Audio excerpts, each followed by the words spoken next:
जय श्री राधे कृष्ण। आज मैं आपके लिए माघ मास महात्म्य की कथा का 20वां और 21वां अध्याय लेकर आया हूं। तो आइए सुनते हैं माघ मास महात्म्य की कथा का 20वां अध्याय। वेद निधि कहने लगे कि हे महर्षि, धर्म को जल्दी कहिए, क्योंकि श्राप की अग्नि बड़ी दुख कारक होती है। लोमस ऋषि कहने लगे कि यह सब मेरे साथ नियम पूर्वक माघ स्नान करें, अंत में यह श्राप से छूट जाएंगे। मेरा यह निश्चय है, शुभ तीर्थ में माघ स्नान करने से श्राप का फल नष्ट हो जाता है। 7 जन्मों के पाप तथा इस जन्म के पाप माघ में तीर्थ स्थान पर स्नान करने से नष्ट हो जाता है। इस अच्छोद में स्नान करने से अवश्य ही मोक्ष की प्राप्ति होगी। राजसूय और अश्वमेध यज्ञ से भी अधिक फल माघ मास में स्नान करने से होता है। अतएव संपूर्ण पापों का सहज में ही नाश करने वाला माघ स्नान क्यों न किया जाए। लोमस जी कहने लगे कि पूर्व काल में अवंती देश में वीरसेन नाम का राजा था। उसने नर्मदा के किनारे राजसूय यज्ञ किया और अश्वमेध यज्ञ भी किए, जिनके खंभे सोने के बनाए गए। ब्राह्मणों को अन्न का बहुत सा दान किया और बहुत सी गाय, सुंदर वस्त्र और सोने के आभूषण दान में दिए। वह देवताओं का भक्त और दान करने वाला था।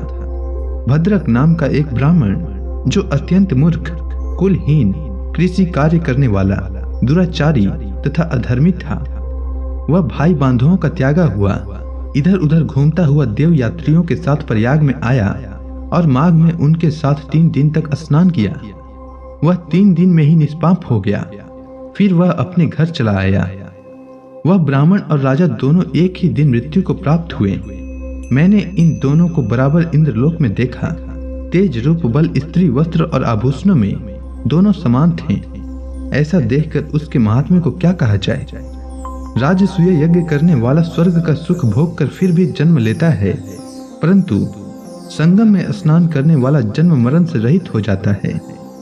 गंगा और यमुना के संगम की हवा के स्पर्श से ही बहुत से दुख नष्ट हो जाते हैं। अधिक क्या कहें।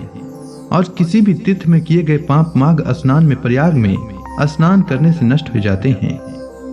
मैं पिशाच मोचन नाम का एक पुराना इतिहास सुनाता हूँ। इस इतिहास को यह कन्याएं और तुम्हारा पुत्र भी सुने, उससे इनको स्मृति प्राप्त होगी।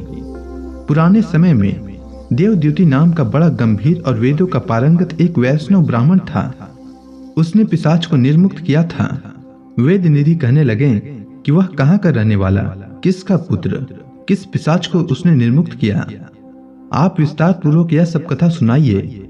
लोमस ऋषि ने कहा, किलपज्ञ से निकली हुई सुंदर सरस्वती के किनारे पर उसका स्थान था। जंगल के बीच में पुण्य जल वाली सरस्वती बहती थी। वन में अनेक प्रकार के पशु भी विचरते थे।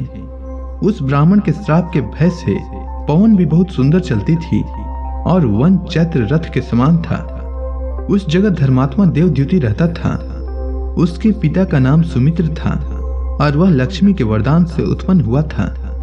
वह सदैव आत्मा को स्थिर रखता, गर्मी में अपने नेत्र सूर्य की तरफ रखता, वर्षा में खुली जगह पर तपस्या करता, हेमंत ऋतु में सारस्वत सरोवर में बैठता और त्रिकाल संध्या करता।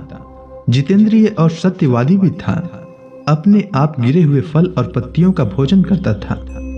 उसका शरीर सूखकर हड्डियां मात्र रह गई थी। इस प्रकार उसको तप करते हुए वहां पर हजारों वर्ष बीत गए। तप के प्रभाव से उसका शरीर अग्नि के समान प्रज्वलित था। विष्णु की प्रसन्नता से ही वह सब कर्म करता। दधीचि ऋषि के वरदान से ही वह श्रेष्ठ वैष्णव हुआ था। एक समय उस ब्राह्मण ने वैशाख महीने की एकादशी को हरि की पूजा कर उनकी सुंदर स्तुति तथा विनती करी।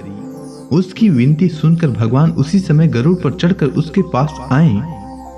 चतुर्भुज, विशाल नेत्र, मेघ जैसा स्वरूप, भगवान को स्पष्ट देखकर प्रसन्नता के मारे उसकी आंखों में आंसू भर आए और कृतकृत्य होकर उसने भगवान को प्रणाम किया। उसे अपने शरीर का भी याद नहीं रहा और भगवान के ध्यान में लीन हो गया। तब भगवान ने कहा, हे देवद्युति, मैं जानता हूं कि तुम मेरे परम भक्त हो। मैं तुमसे अति प्रसन्न हूं। तुम वर मांगो। इस प्रकार भगवान के वचन सुनकर प्रेम के मारे लड़खड़ाती हुई वाणी में कहने लगा, यह देवादिदेव, अपनी माया से शरीर धारण करने वाले आपका दर्शन देवताओं को भी दुर्लभ है। अब आपका दर्शन भी हो गया, मुझको और क्या चाहिए? मैं सदैव आपकी भक्ति में लगा रहूं। भगवान उसके वचन सुनकर कहने लगे कि ऐसा ही होगा। तुम्हारे तप में कोई बाधा नहीं पड़ेगी। जो मनुष्य तुम्हारे कहे हुए स्तोत्र को पढ़ेगा, उसकी मुझ में अचल भक्ति होगी, उसके धर्म कार्य सांगोपांग होंगे और उसकी ज्ञान में परम निष्ठा होगी। तो इसी के साथ माघ मास महात्म्य की कथा का 20वां और 21वां अध्याय पूर्ण हुआ। अब आगे की कथा मैं कल लेकर आता हूं।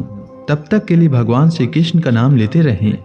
तो प्रेम से बोली भगवान श्री कृष्ण की जय, विष्णु भगवान की जय, समस्त देवी देवताओं की जय।